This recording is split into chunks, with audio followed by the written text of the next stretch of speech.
ఇక్కడ చూడండి మంచు వస్తున్నప్పుడు చాలా బాగుంది లొకేషన్. 30 days లో ఎంత సంపాదిస్తానని చెప్పాను కదా, ఇది డే 20. మా లంబసింగ్ లో చిన్న విచిత్రం ఉంది. అదేంటి అంటే లంబసింగ్ డౌన్ దిగిన వెంటనే ఎండ అయితే కాస్తుంది. మా షాప్ నుంచి పై వైపు మంచు అనేది ఎక్కువగా ఉంటుంది. డౌన్ లో మంచు లేకపోయినా చలి అయితే వేస్తుంది. మా ఘాటీలో ఇది ఫస్ట్ టర్నింగ్ అన్నమాట. ఇక్కడ చూడండి మంచు వస్తున్నప్పుడు చాలా బాగుంది లొకేషన్. మార్నింగ్ 8 ఆ టైం కి అయితే ఉంటది. చూడండి ఈ లొకేషన్ మీరు ఎప్పుడైనా చూసారా? చూస్తే గనక కింద కామెంట్ అయితే చేయండి. నన్ను అడిగితే కొండ మీద వ్యూ కన్నా ఈ వ్యూ బాగుంది. బోడకొండమ్మ గుడి కింద ఈ టర్నింగ్ కూడా బాగుంటుంది. ఇక్కడ నుంచి చూస్తే నర్సీపట్నం మొత్తం అయితే కనిపిస్తుంది. ఇంతకీ నేను ఎక్కడికి వెళ్తున్నానని చెప్పలేదు కదా, నర్సీపట్నం వెళ్తున్నాము.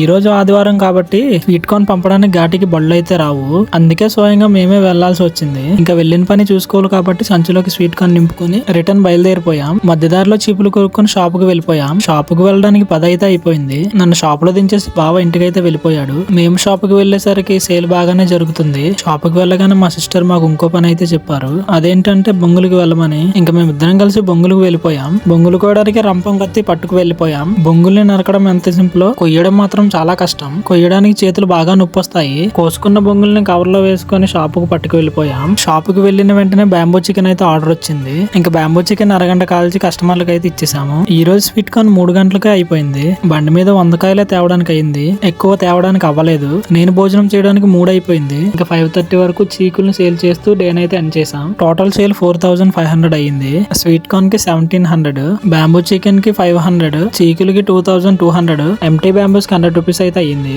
ఇంక ఈవినింగ్ షాప్ సర్దుకొని ఇంటికి అయితే వెళ్ళిపోయాము. మన యూట్యూబ్ ఛానల్ సబ్స్క్రైబ్ చేసుకోవడం అయితే మర్చిపోకండి. ఉంటా మరి, బాయ్ అందరికి.